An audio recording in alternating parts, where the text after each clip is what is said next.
All right, good morning, Mr. Daly.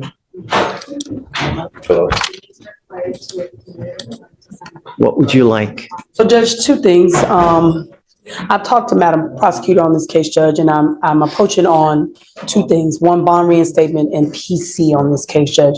She and I have already discussed it on this case, and we just both want you to hear the PC, if we can. The classic sovereign citizen move. Slapping on a fake plate with travel written on it. Quick legal note. That's not a get-out-of-jail-free card. Folks, in fact, is an instant red flag for cops. Question for you. Would you ever risk jail time over a license plate stunt like... And then on the bond reinstatement as well, Judge. So officers initiated a traffic stop in Harris County, Texas for a vehicle having a fictitious plate bearing the word traveler on it. During the stop, the defendant refused to provide... Traveler? Okay. During the stop, the defendant refused to provide ID or insurance information, stating, "I do not consent to this." Officer attempted to remove the defendant from the vehicle, and defendant actively resisted by pulling his arm away from deputies until he was detained. Okay. Tell me what. So we looked at, Madam Prosecutor, the interference with duties of public servant, Your Honor. Even if my client is failing to give them that, then it is an arrestable offense. But in this situation, it is, Judge. However, in this particular situation, he didn't interfere with anything in terms of his own arrest. I can, if it was a resisting or something to that effect, I can. They're just trying to get him out of the car. I don't disagree. It's classic sovereign case where got the license plate, think that traveling by right is what I think how they term it. In this situation, Judge, and the reason I'm employing upon the court is, even from what Madam Prosecutor has seen on the video, they're pulling and tugging at his arm, which put my client in some fear. It was more than one officer. It was pretty. But he still has a duty. If they're asking you to come out, they can lawfully do that. And there are videos. Judge just dropped the hammer of truth. You can argue all day, but the badge and gavel will always win that showdown. Let's be real. How many YouTube videos have we all seen where this exact thing goes sideways? Drop a police scarlight in the chat if you binge watch those sovereign citizen fails. Go on YouTube, right? There are hundreds of videos where officers will literally destroy your car to get you out. When you get into a pissing match with a person who has the power of arrest, who's going to win, Mr. Daly? We don't disagree, Your Honor. Right. You know what I mean? That's real life. We don't disagree, Your Honor. I think under the circumstances of what actually happened, it was not Mr. Daly's position to resist or to interfere. That was not. He was concerned for his safety at that point. And actually, I don't know. Did you hear that on the video? Right. And so in reviewing the video, it was pretty quick, pretty brash. They didn't give him an opportunity to respond per the prosecutor. This is a core issue, not just a traffic stop, but a pattern of defiance. Judges hate when defendants make the system chase them. In legal terms, this is bond suicide. Think about it. Why would a court give you freedom if you keep ghosting them? In this situation, it wasn't as if he was intentionally. Remember, this is just a mere probable cause. Yes, so, I agree. They ask you to come out of the car one time. Yeah, it's really, that's, so, I think that there's enough probable cause to go forward now. The problem is, Mr. Daly, is that we revoke your bond. Your bond is set at 2501. And you've continually failed to appear. So, the case and the way that you've treated us, it shows me that you just refuse to accept authority.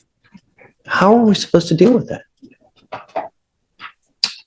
How do we deal with that, Timberland? Donna, the only reason I bring to your attention is I asked the court to take into consideration, we have a Black male works every day who, and I hate to put that on the court, but I do in this particular climate, that has never been in contact with any particular law enforcement court system. And from what I can see and what I hear out here from a lot of my Black male, and I'm sure it's common knowledge, is that because they are unfamiliar with the court system, they don't know, number one. Number two, when they do come in contact with police, and my mother is assistant chief of police, so I can understand, even when I was younger, I was taught that there are certain things that you have to do with when a police officer even stop you on a speeding ticket. What we don't know is whenever these officers come up, when you're Okay, so the defense is basically saying, look, my client didn't know better and I'll keep him in check this time. Classic lawyer move. Humanize the defendant, blame the circumstances, and promise this time will be different. But will the judge buy it? What do you think? Second chances or tough love? or somebody who don't have the privilege of having a police officer as a parent, or who isn't familiar and is being raised in this particular climate and seeing what they see on TV and seeing what they hear and everything that has occurred, you don't know what the proper steps are. I was trained from when I was grown up what you do. I'm not saying that what he did was right or wrong. I'm not saying that how he reacted to this particular court, it is wrong. However, I'm employing upon the court to ask the court to take into a little bit of consideration, number one, from his perspective. All defendants, can't just say this, but I do see that, from what I've known from this particular case and now in talking to him, I do believe that there is a sense of sometimes they just don't know. Sometimes they just don't. So I'm asking to reinstate his PR bond. I am now on the case. What you know about me, I'm a tight attorney. I run a tight ship. So, and by which of way I believe I can reach him and getting him to court and resolving this matter, which is what I talked to the prosecutor about when you were on break. It's like, let's just resolve this. Let's take care of this. I'll buy it. Yes, sir. Okay. Thank you, Judge. I'm not going to do this again, though. I promise you. I don't care whoever you have. If you flake on us again, that's 3 times. It's out. I'm not going to do it again. Do you understand, Mr. Daley? I mean, when you come to court, good things happen. When you don't show up and you continually do it, you can't expect good things to happen. Now, do you have a Texas driver's license? No, right now. You're not allowed to drive. Right. You have a bond condition and you've signed an affidavit with me today promising you're not going to drive.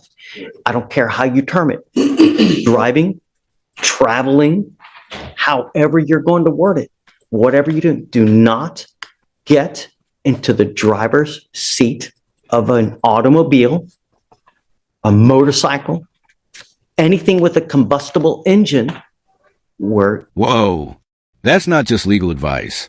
That's real talk. The judge just pulled back the robe and gave life advice. This isn't about paperwork anymore. It's about survival in situations that can turn deadly in seconds. Heavy moment right there. You can get on the road unless you have approval from us. Do you understand? I don't care that you have to work. I don't care if you have to go to church. I don't care if you're going to a funeral. I don't care if you're going to wherever it may be. Do not drive. Do you understand? Heed this warning. You're not going to get another one.